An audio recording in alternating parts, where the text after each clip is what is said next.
Assalamualaikum warahmatullahi wabarakatuh. Sebelum memulai pembelajaran hari ini, marilah kita berdoa terlebih dahulu. Berdoa dimulai.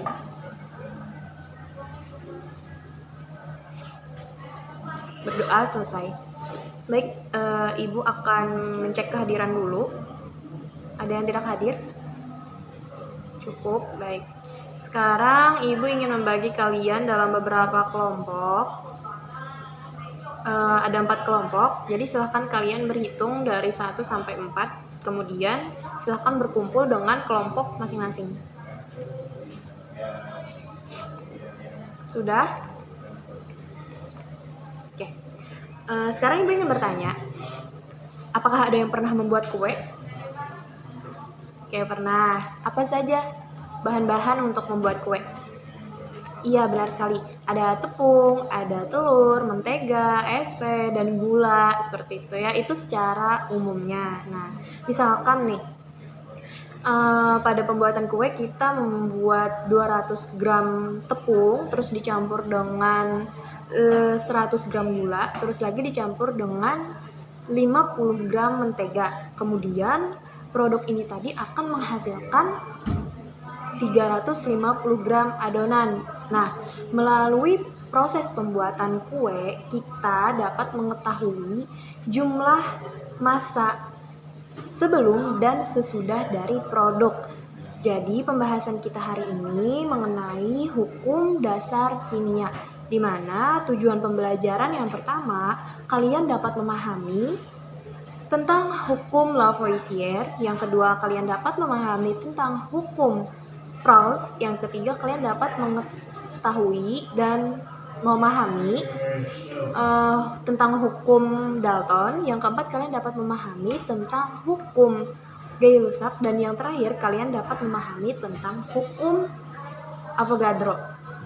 Nah, sesuai dengan tujuan tadi, pembahasan kita ada 5 tentang hukum dasar kimia. Yang pertama, ada hukum Lavoisier, maksud Ibu hukum Lavoisier, yang kedua hukum Proust, yang ketiga hukum Dalton, dan yang keempat hukum Gay-Lussac, dan yang terakhir yaitu hukum Avogadro.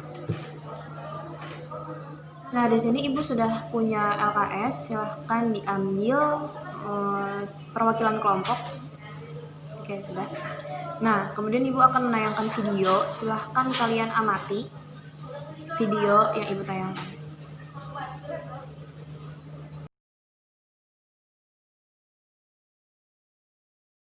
Alat dan bahan yang kita gunakan, yang pertama adalah gelas, ukuran yang panjang, kemudian piring, kemudian korek api, kemudian ada pewarna, kemudian lilin, dan air. Pertama-tama kita taruh air dulu secukupnya, kemudian kita beri pewarna. Yang ini kita gunakan warna biru.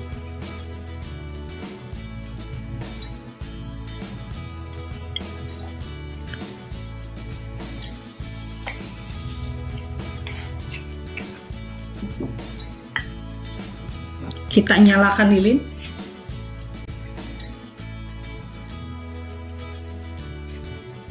Kemudian kita tutup dengan gelas. Kita lihat apa yang terjadi.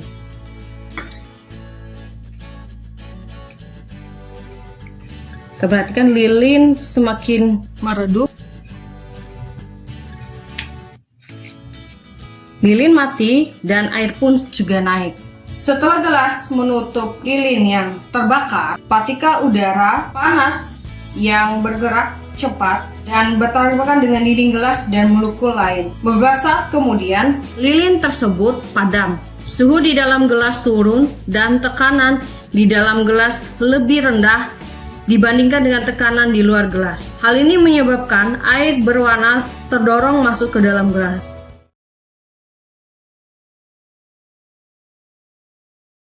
Sebagai ilustrasi, berikut adalah 3 tabung di mana masing-masingnya berisi gas yang berbeda. Ketiganya berada pada suhu dan tekanan yang sama. Karena memiliki volume yang sama, maka jumlah molekul di setiap tabung adalah sama, meskipun bentuk molekulnya berbeda, sebanyak 10 unit molekul. Jika molekul pada tabung kedua diambil 5 unit molekul, maka volume dari gas akan berkurang menjadi setengah volume semula. Sebaliknya, jika molekul pada tabung ketiga dimasukkan 10 unit molekul tambahan, maka volume dari gas akan meningkat menjadi 2 kali volume semula. Nah, volume dari gas dapat berkurang atau meningkat sesuai dengan jumlah molekulnya. Ada yang ingin ditanyakan seputar video tadi? Tidak ada? Nah, sekarang Ibu yang akan bertanya ya. Silahkan kalian identifikasi hal-hal yang terjadi pada video. Dan kemudian kalian tentukan hukum dasar kimia apa saja yang berlaku pada video yang kalian tonton tadi. Pembahasan yang pertama yaitu tentang hukum Lavoisier atau hukum kekekalan massa, di mana penemunya bernama Lavoisier yang ditemukan pada tahun 1743 sampai dengan 1794. Lavoisier melakukan percobaan pada zat yaitu dia menimbang massa zat sebelum dan sesudah bereaksi, yang menghasilkan massa zat sebelum dan sesudah bereaksi adalah sama, sehingga bunyi hukum dari Lavoisier itu dalam sistem tertutup massa zat sebelum dan sesudah reaksi adalah sama atau tetap. Contoh dalam kehidupan sehari-hari, pada sebuah kertas, ketika kertas ditimbang dan menghasilkan massa, maksudnya sudah ditimbang dan diketahui massanya, kemudian dibakar, maka dia akan tetap menghasilkan massa yang sama atau massanya itu tetap, seperti itu. Hukum yang berikutnya yaitu hukum Proust atau yang disebut dengan hukum perbandingan tetap. Hukum ini ditemukan oleh Joseph Proust pada tahun 1799, di mana dia melakukan percobaan pada hidrogen dan oksigen. Nah, yang menghasilkan keduanya ini selalu bereaksi sehingga membentuk air dengan perbandingan massa yang tetap, di mana hukum bunyi Proust ini yaitu perbandingan massa unsur-unsur dalam satu senyawa adalah sama. Contohnya yaitu pada CO2, di mana dia ini memiliki perbandingan massa karbon dan oksigen yaitu 2:4. Nah, jika 6 gram karbon direaksikan dengan 30 gram oksigen, berapakah massa CO2 yang dihasilkan dan massa pereaksi yang tersisa? Nah, untuk jawabannya sudah Ibu tuliskan di papan tulis seperti ini. Silahkan kalian pahami. Jika ada hal yang tidak kalian pahami, silahkan untuk ditanyakan. Sudah dipahami? Oke, ada yang ingin ditanyakan mengenai hukum Proust? Oke, tidak ada. Jadi kita masuk ke hukum yang berikutnya ya, yaitu hukum Dalton atau hukum perbandingan berganda.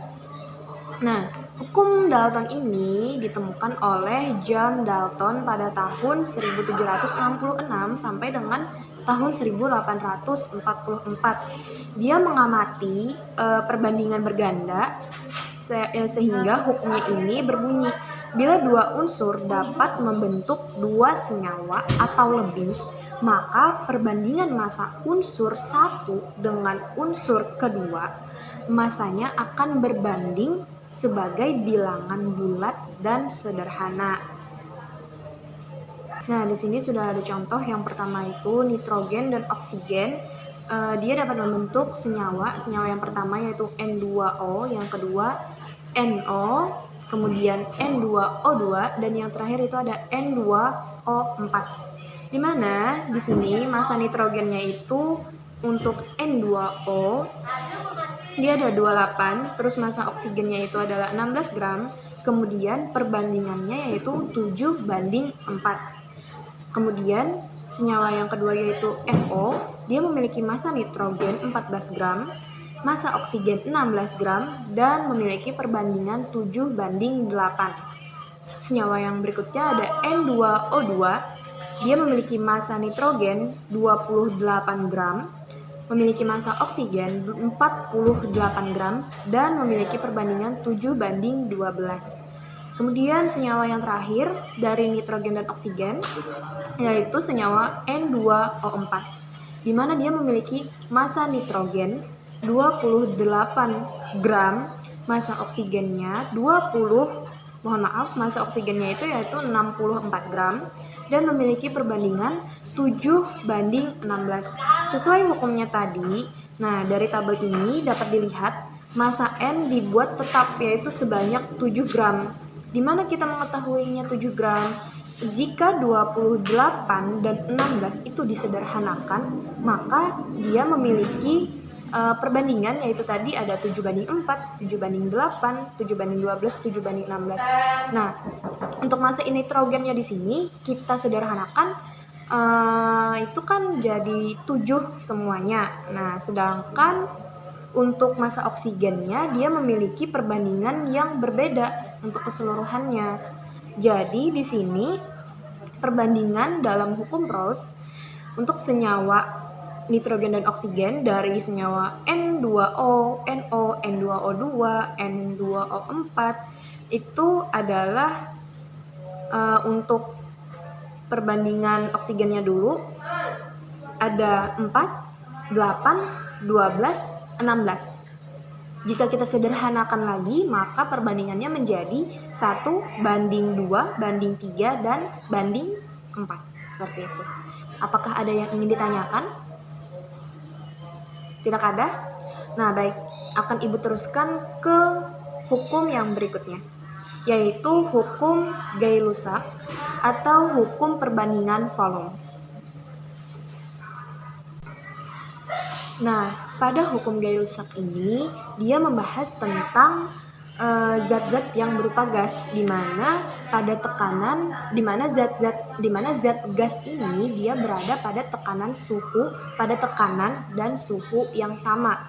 Kemudian volume gas yang bereaksi dan volume gas hasil reaksi dia itu memiliki reaksi berbanding sebagai bilangan bulat, sehingga bunyi hukum dari Gay-Lussac sendiri dia itu berbunyi pada suhu dan tekanan yang sama, volume gas-gas yang bereaksi dan volume gas-gas hasil reaksi berbanding sebagai bilangan bulat dan sederhana.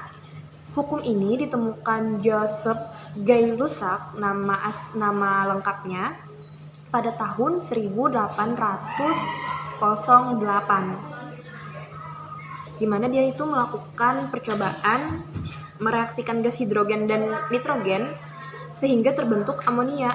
Nah, di sini sudah ada contoh, maksudnya ada bunyi hukumnya lagi, yaitu hukum perbandingan volume, di mana perbandingan volume gas-gas sesuai dengan koefisien masing-masing. Di mana sini sudah ada rumusnya nih. Yang pertama rumusnya itu volumenya itu berbanding dengan koefisien, seperti volume gas A dibagi volume gas B sama dengan koefisien A dibagi koefisien B. Silahkan kalian pahami terlebih dahulu rumusnya. Jika ada yang ingin ditanyakan, silahkan untuk bertanya. Sudah dipahami? Apakah ada yang ingin ditanyakan? Oke, tidak ada. Nah, di sini Ibu sudah ada memiliki contoh soal, yaitu 2 liter gas nitrogen direaksikan dengan sejumlah gas hidrogen menghasilkan amonia. Berapa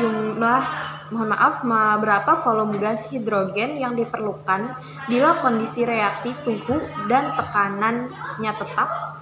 Nah, langkah pertama untuk menjawab soal seperti ini, kita tentukan dulu, maksudnya kita tuliskan dulu reaksi yang terjadi. Nitrogen itu dilambangkan dengan unsur apa? Unsurnya lambangnya apa?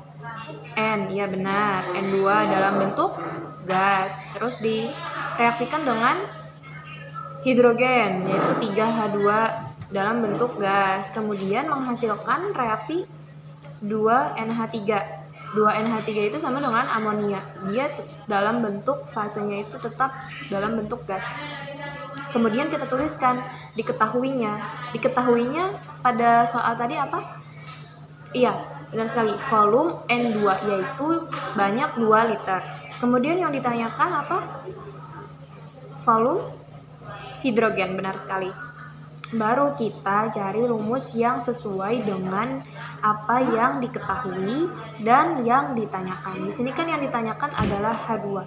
H2 tadi menurut reaksi dia ada di posisi A, B, posisi mana? Iya, benar sekali, posisi B. Jadi kita akan menggunakan rumus volume gas B sama dengan koefisien A dibagi dengan koefisien B dikali dengan volume gas A. Sehingga untuk volume gas B-nya kan dicari, yaitu volume H2. Kemudian koefisien dari A apa? Koefisien dari A. Oke, 3 bagi 2, benar sekali. Terus dikali dengan volume N2. Iya, benar sekali. Nah, baru kita bagi, terus kita kalikan sehingga hasilnya 18 liter untuk volume gas H2, seperti itu. Ada yang ingin ditanyakan? Sudah paham? Oke, kita akan masuk ke hukum yang terakhir, yaitu hukum Avogadro. Nah, untuk hukum Avogadro ini dia memiliki bunyi hukum, yaitu pada suhu dan tekanan yang sama, semua gas bervolume sama dan memiliki jumlah molekul yang sama pula. Dia juga memiliki rumus, maksudnya ada memiliki persamaannya, yaitu N1 dibagi volume 1 sama dengan N2 dibagi volume 2. Nah, tadi kan dikatakan hukumnya pada suhu yang sama, semua gas yang bervolume sama memiliki jumlah molekul yang sama pula. N1 itu sama, maksudnya itu artinya molekul, jumlah molekulnya dia sama dengan molekul M2-nya. Terus volume 1-nya dia sama dengan volume 2-nya, seperti itu. Di sini Ibu sudah memiliki contoh, yaitu pada gas CO2 dia memiliki sebanyak 35 liter dan mengandung 4,5 kali 10 pangkat 23 molekul pada TP. Ada yang tahu TP itu apa? Iya, benar sekali. T itu adalah suhu dan P itu adalah tekanan, ya. Tekanan dan suhunya itu sama. Dan yang ditanyakan, berapakah jumlah molekul 7 liter gas H2? Nah, yang pertama, untuk penyelesaiannya yang kalian lakukan, yang pertama harus mencari yang diketahuinya dulu dari contoh soal. Di sana sudah diketahui volume 1-nya, ada N1-nya, dan juga ada volume 2-nya. Kemudian kita masukkan rumus. N1-nya berapa, F1-nya berapa, N2-nya berapa, terus F2-nya berapa. Tinggal kita bagikan, tinggal kita jumlahkan sehingga menghasilkan molekul pada 2, maksudnya pada N2 menghasilkan 9 kali 10 pangkat 22, seperti itu. Nah, sekarang Ibu sudah selesai menjelaskan materi pembelajaran pada hari ini. Silahkan kalian diskusikan LKS itu tadi bersama kelompok kalian. Nanti hasilnya kumpulkan ke Ibu.